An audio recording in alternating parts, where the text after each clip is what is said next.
بھیجا، ہمیں اپنا کلام عطا کیا، اپنی حمد و ثنا سکھائی، اور امانت کی پاسداری پر اپنی رضا، اپنا رحم اور اپنی جنت کا وعدہ کیا۔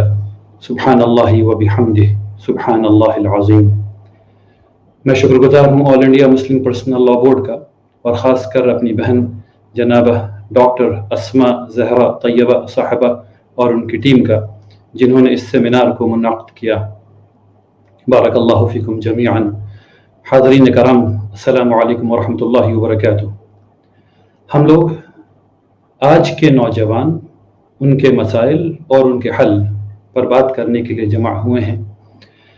اس سے پہلے کہ ہم لوگ آج کے نوجوانوں کا ذکر کریں، بہتر معلوم ہوتا ہے کہ چند نوجوانوں کا ذکر کیا جائے جو ہمارے لیے مثال ہیں۔ ہمیں یہ جاننا چاہیے کہ رسول اللہ صلی اللہ علیہ وسلم نے جب ہجرت کی اجازت دی تو مہاجرین میں اکثر بالکل نوجوان تھے۔ چند صحابہ کرام، ان کی عمر اور ان کے کارناموں کا ذکر کرنا چاہتا ہوں۔ مثلا حضرت مصعب بن عمیر رضی اللہ تعالیٰ عنہ، اسلام کے پہلے سفیر، یہ جب مدینہ بھیجے گئے تو ان کی عمر صرف 17 یا 18 سال کی تھی۔ حضرت زید بن ثابت رضی اللہ عنہ، جن کی عمر صرف 13 سال کی تھی، جب انہیں کاتب وحی ہونے کا شرف حاصل ہوا۔ حضرت معاذ رضی اللہ عنہ اور حضرت معوذ رضی اللہ عنہ، جنہوں نے 13 اور 14 سال کی عمر میں بدر کے دن کفر اور شرک کے مصدر ابو جہل کا خاتمہ کیا۔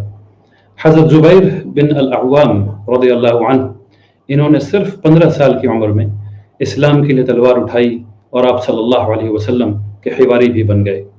حضرت الارقم، جنہوں نے رسول اللہ صلی اللہ علیہ وسلم کو صرف 16 سال میں اپنے گھر میں ٹھکانہ دیا۔ حضرت طلحہ رضی اللہ عنہ، جنہوں نے صرف 16 سال کی عمر میں غزوہ احد میں شرکت کی اور آپ صلی اللہ علیہ وسلم کی ڈھال بن گئے اور ان کی طرف آنے والے تمام تیر کو اپنے جسم پر لے لیا۔ تاریخ نوجوان اپنے پختہ ارادوں اور پختہ کاندھوں سے، مضبوط کاندھوں سے رقم کرواتے ہیں۔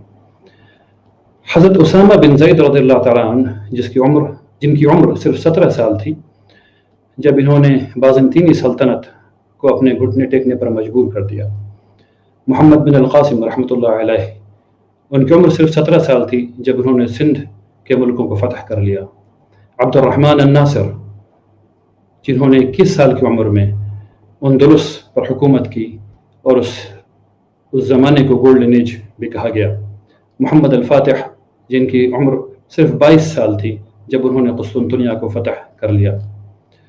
ایسا بالکل بھی نہیں کہ نوجوانوں نے صرف معرکہ اور غزوات میں کامیابی حاصل کی۔ نوجوانوں نے کامیابی تعلیمی، معاشرتی، اقتصادی میادین میں بھی اتنی ہی نمایاں کامیابی حاصل کی۔ ذکر معرکے کا اور غزوات کا اس لیے ہوتا ہے کیونکہ اس میں بے پناہ جرات، بے پناہ دانش مندی اور حکمت عملی ہوتی ہے، اور اس میں ذرا سی غلطی موت کی مترادف ہے۔ امت مسلمہ کے نوجوان عروج اور زوال کے دور سے ہمیشہ گزرتے رہے ہیں۔ ہم یہ جانتے ہیں کہ اس امت کا سب سے خراب وقت رسول اللہ صلی اللہ علیہ وسلم کی وفات کا تھا اور وہ گزر چکا۔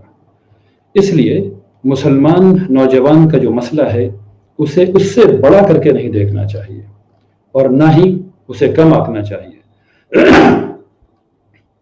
مسئلے کی اصل، اس کی پیچ، اس کی عمق کا صحیح تجزیہ کر اس کا مداوع کرنا چاہیے۔ ہر دور میں کچھ نوجوان مصیبت زدہ ہو جاتے ہیں، اس دور میں شاید یہ تناسب تھوڑا یا اس سے بہت زیادہ ہے۔ میں آپ کے سامنے جو تصویر پیش کرنے والا ہوں وہ دل کو پاش پاش اور بہت مغموم کرنے والی ہے۔ اس کے باوجود نہ ہم اللہ کی ہدایت سے اور نہ ہی اس کے رحم سے مایوس ہو سکتے ہیں، الحمدللہ رب العالمین۔ ہم اکثر نوجوانوں سے متعلق مشکلات کا احساس عام انداز میں کرواتے ہیں، اس سے مشاکل کی تصویر ہمیشہ ہی مبہم رہتی ہے۔ میری نگاہ میں مسائل کی چند بڑی اقسام ہیں۔ پہلی، اسلامی تشخص اور تثاقفی موضوعات، مطلب آئیڈینٹی اینڈ کلچریشن پرابلمس۔ اگنوسٹسزم اور الحاد، یعنی کہ یہ پتہ نہیں ہے کہ ایک انسان یہ کہتا ہے کہ ہو سکتا ہے کہ اللہ ہو اور ہو سکتا ہے کہ نہیں ہو، اور الحاد ایتھیزم، اسلاموفوبیا، نفسیاتی مسائل جو سائیکولوجیکل ایشوز ہیں. ان مسائل کا ظہور ہمارے نوجوانوں کے سلوک، ان کی عادات اور ان کے اطوار سے ظاہر ہوتا ہے. جہاں جہاں مسلم معاشرے نے اور ان کے معاہد نے اس سے متعلق سائنٹیفک ریسرچ کیا ہے، وہاں وہاں دل کو بے پناہ مضطرب کر دینے والے ڈیٹا پوائنٹس سامنے آئے ہیں. مثلا 2015 میں امریکہ میں ایک سروے کیا گیا جو مسلمان طلباء پر مشتمل تھا. اس سروے کا مقصد مسلمان طلباء کے درمیان رسکی بیہیویئر کو سمجھنا تھا. اس سروے سے پتہ چلا، اور یہ ڈیٹا پوائنٹس میں پڑھ رہا ہوں، اس سروے سے پتہ چلا کہ 45% لڑکیاں اور 45% لڑکے نے کم از کم ایک دفعہ شراب نوشی کی ہے یا اس کو چکھا ہے. 19% لڑکیوں نے اور 28% لڑکوں نے کم از کم ایک دفعہ ایسی نشاور ڈرگز کا استعمال کیا ہے جو بے پناہ ایڈکٹیو ہیں. 19% لڑکیوں نے اور 28% لڑکوں نے کم از کم ایک دفعہ جوا کھیلا ہے، یعنی گیمبلنگ کی ہے. 26% لڑکیوں نے اور 44% لڑکوں نے کم از کم ایک دفعہ تمباکو نوشی کی ہے. اس ضمن میں یہ بتاتا چلوں کہ مسلمانوں کے درمیان حقہ بار خاصا مشہور اور مقبول ہو رہا ہے. جو بات سمجھنے کی ہے وہ یہ ہے کہ 1 گھنٹے کی حقہ نوشی 200 سگریٹ کے برابر ہے. اب ڈیٹا پوائنٹ نمبر 5 پر آتے ہیں. 48% لڑکیوں نے اور 57% لڑکوں نے کم از کم ایک دفعہ غیر شرعی جنسی تعلقات قائم کیے ہیں. نعوذ باللہ. ان حوادث کو سن کر ہم میں سے اکثر لوگ پہلے تو ڈینائل موڈ میں جائیں گے، اور پھر شاید آپ یہ کہیں کہ بھارت کے مسلمان نوجوانوں کے لیے یہ ڈیٹا پوائنٹس صحیح نہیں ہیں، اور یہ بہت ممکن ہے کہ یہاں کے حالات اتنے خراب نہ ہوں انشاءاللہ. لیکن میں آپ کو یہ یاد دلانا چاہتا ہوں کہ عام طور پر لو سوشیو اکنامک گروپس مختلف وجوہات کی بنا پر اس قسم کے رسکی بیہیویئر کے زیادہ شکار ہوتے ہیں، اور ہم سب جانتے ہیں کہ ہندوستان کے مسلمان کس قدر لو سوشیو اکنامک گروپ میں ہیں. تو اس سے اندازہ لگایا جا سکتا ہے کہ ہماری بہنیں اور ہمارے بھائی مختلف وجوہات کی بنا پر کس قدر تکلیف میں ہیں. سوال یہ ہے کہ کیا ہم ان کی مدد کر رہے ہیں؟ اب تک جو باتیں میں آپ سے کر رہا تھا وہ بیہیویئر، عادات کے مسائل ہیں. انہیں نسبتاً کم محنت سے تبدیل کیا جا سکتا ہے. اب میں آپ کی توجہ دوسرے ڈیٹا پوائنٹ کی طرف لے جانا چاہتا ہوں. 20% بچے جو مسلمان گھروں میں پرورش پاتے ہیں جوانی میں اپنی شناخت اسلام یا مسلمان سے نہیں کرتے. فنعوذ باللہ من ذالک. اب میں اپنے آپ سے چند سوال کرنا چاہتا ہوں. پہلا، کیا ہم اپنے نوجوانوں کے لیے ایسے انوائرمنٹ یعنی بیعت یا ماحول بنا رہے ہیں جہاں ہمارے نوجوان اپنے آپ کو سیکھنے اور سکھانے کے لیے امپاورڈ محسوس کریں، جہاں ہمارے نوجوان آ کر فرحت محسوس کریں؟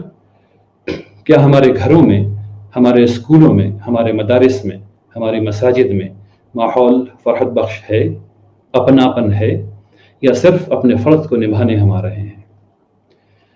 کیا ہم اپنے نوجوانوں کو اتنا با اختیار بنا پا رہے ہیں کہ وہ اپنی آئیڈینٹی، اپنے تشخص کو خود تلاش کر سکیں، یا کم از کم ہم انہیں سکھا سکیں؟ کیا ہماری جمعہ کی تقاریر آج کے حالات پر مبنی ہے، اور کیا وہ اس کا صحیح حل بھی بتاتی ہے؟ کیا ہم نے اسلاموفوبیا کے زہریلے اثرات سے اپنے نوجوانوں کو بچانے کے لیے اقدامات کیے ہیں؟ یاد رکھیے، 5 سے 9 سال کے بچوں میں ہر 3 میں سے ایک بچہ دوسروں کو یہ نہیں بتاتا کہ وہ مسلمان ہے. ہر 2 میں سے ایک بچے کو یہ پتہ نہیں کہ وہ دونوں تشخص یعنی کہ آئیڈینٹی رکھ سکتا ہے، ایک اس کی اسلامی آئیڈینٹی اور دوسرے اس کی ملک کی آئیڈینٹی۔ ہر 6 میں سے ایک بچہ یہ پریٹینڈ کرتا ہے، دکھاوا کرتا ہے کہ وہ مسلمان نہیں ہے۔ یاد رکھیے، اسلاموفوبیا کا انٹرنلائزیشن یعنی اس کی دل سے قبولیت ایک غیر شعوری پروسیس ہے۔ ہمارے بچے اور ہمارے نوجوان اپنے ہی خلاف کیے گئے پروپیگنڈے کو صحیح تسلیم کر رہے ہیں۔ کیا ہم جانتے ہیں کہ ہمارے بہت سے نوجوان اس بات کو صحیح مانتے ہیں کہ اسلام عورتوں پر تعصب کرتا ہے؟ کیا ہم جانتے ہیں کہ مسلم نوجوان خواتین اپنی اسلامی جگہوں پر خود کو اپنے ہی لوگوں کا نشانہ محسوس کرتی ہیں؟ کیا ہم جانتے ہیں کہ تقریباً 50% نوجوان اس بات کو صحیح تسلیم کرتے ہیں کہ اسلام یا ان کے مسلمان ہونے سے انہیں اپنے خوابوں سے دور کر دیا؟ ہمارے لیے یہ بات سمجھنے کی ہے کہ اگر ہمارے نوجوانوں کو اپنے دین اور اپنے تشخص پر اگر اعتماد نہیں ہوگا تو وہ اپنے معاشرے کی بہتری کے لیے کوئی تعاون نہیں کریں گے، وہ اپنی توانائی کہیں اور صرف کریں گے۔ سروے کے مطابق مسلمان نوجوان کا حال اس موم بتی کی طرح ہے جو دونوں طرف سے جل رہی ہے۔ ایک طرف اسلام کے خلاف پروپیگنڈا ہے اور دوسری طرف پابندیاں ہیں جو مسلم معاشرے نے ان پر لگا رکھی ہیں۔ یہ وہ بدرنگ تصویر ہے جسے ہمیں اسلام کی خوبصورتی کے نفاذ سے دوبارہ رنگنا ہے۔ یہ عین اللہ کا رحم ہے کہ اس نے ہمیں ان سب کے بیچ پیدا کیا تاکہ ہم اپنی نیت اور اپنے عمل کے ذریعے اپنے اللہ کی رضا حاصل کر سکیں انشاءاللہ، آمین۔ ان حالات کو سدھارنے کے لیے ضروری ہے کہ ہم ہر میدان میں مضبوط اسلامی رول ماڈل تلاش کریں یا بنائیں۔ تعلیم اور تربیت کے ذریعے اسلام پر اعتماد اور یقین پیدا کریں۔ اپنی کمیونٹی، اپنی معاشرت کو منفی پہلو سے ہٹا کر معاونت کی طرف لے جائیں۔ اپنے گھروں میں ایک دوسرے کو سمجھیں اور ایک دوسرے کا ساتھ دیں۔ اپنے گھروں میں، اسکولوں میں، اپنے مدارس میں، مساجد میں، اپنے نوجوانوں سے معاملات میں ان کی قدر و قیمت کا انہیں احساس دلائیں۔ بچوں کو شروع سے ہی معاشرے کا تعاون کرنا سکھائیں۔ اصلاح اور تبدیلی کے ضمن میں جو سب سے بنیادی بات ہے وہ بہت پہلے سے والدین کو اپنے بچوں کو سمجھانا چاہیے کہ ان کی زندگی کا مقصد کیا ہے۔ اللہ سبحانہ و تعالی فرماتے ہیں إِنَّا عَرَضْنَا الْأَمَانَةَ عَلَى السَّمَاوَاتِ وَالْأَرْضِ وَالْجِبَالِ فَأَبْيَنَ أَنْ يَحْمِلْنَاهَا وَأَشْفَقْنَا مِنْهَا وَحَمَلَهَا الْإِنسَانُ إِنَّهُ كَانَ ظَلُومًا جَهُولًا۔ ہم نے اس امانت کو آسمانوں اور زمینوں اور پہاڑوں کو پیش کیا تو وہ اسے اٹھانے کے لیے تیار نہ ہوئے اور اس سے ڈر گئے، مگر انسان نے اسے اٹھا لیا، بے شک وہ بڑا ظالم اور جاہل ہے۔ اس کا مطلب یہ ہے کہ اللہ سے ہم نے امانت لے لی، اب ہمیں اس امانت کی ادائیگی کرنی ہے۔ پھر اللہ سبحانہ وتعالیٰ فرماتے ہیں وَإِذْ قَالَ رَبُّكَ لِلْمَلَائِكَةِ إِنِّي جَاعِلٌ فِي الْأَرْضِ خَلِيفَةً، میں زمین میں خلیفہ بنانے والا ہوں۔ اس کا مطلب یہ ہے کہ اللہ تبارک تعالیٰ نے انسانوں کو زمین کی کرۃ الارض کی خلافت عطا کر دی۔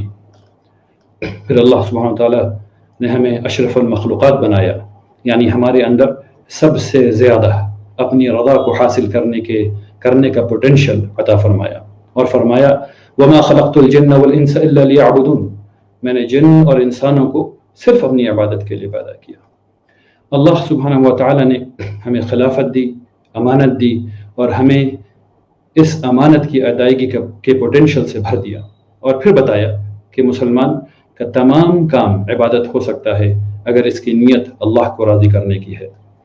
نوجوانوں کو اس تصور سے آشنا کرانا ہوگا کہ جہاں کرۃ الارض پر خلافت کا ایک مفہوم سلطہ، قوت اور سیاست ہے، وہیں اس کا مفہوم عدل قائم کرنا بھی ہے، خاص کر کے اپنے گھروں میں۔ وہیں اس کا مفہوم پیڑوں کا، پہاڑوں کا، ندیوں کا، سمندر کا، زمین کا خیال بھی ہے۔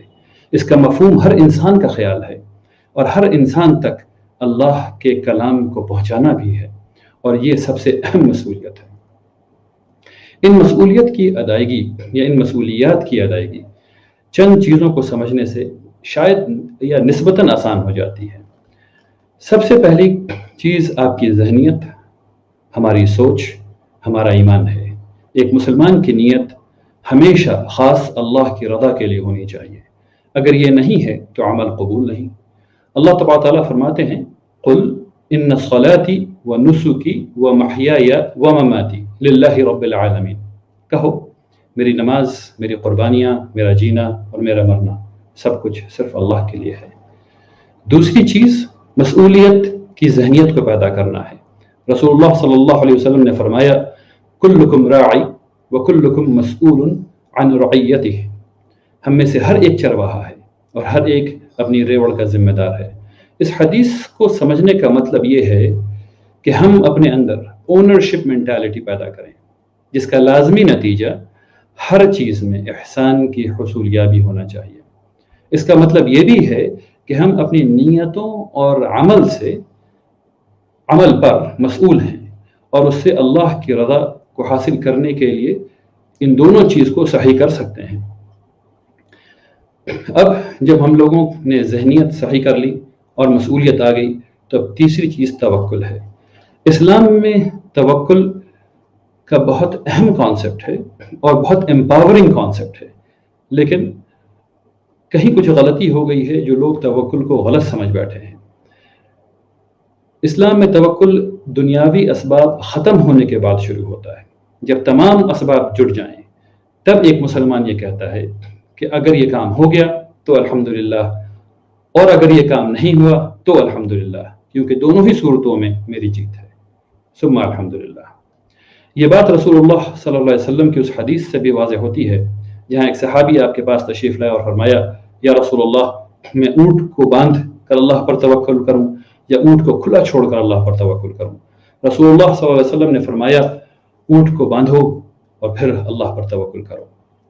جب ہمارے تمام کام اللہ کی رضا حاصل کرنے کے لیے ہوں اور جب مسئولیات کی ادائیگی ہم احسان کے درجے پر کرنے لگیں اور جب اونٹ کو باندھ کر اللہ پر توکل کرنے لگیں، تب انشاءاللہ یہ ذہنیت دنیا اور آخرت دونوں کے لیے نتائج پیدا کرتی ہے۔ اللہ سبحانہ و تعالیٰ سے دعا کرتا ہوں کہ وہ مجھے اور ہم سبوں کو اپنی ہدایت میں رکھے، آمین۔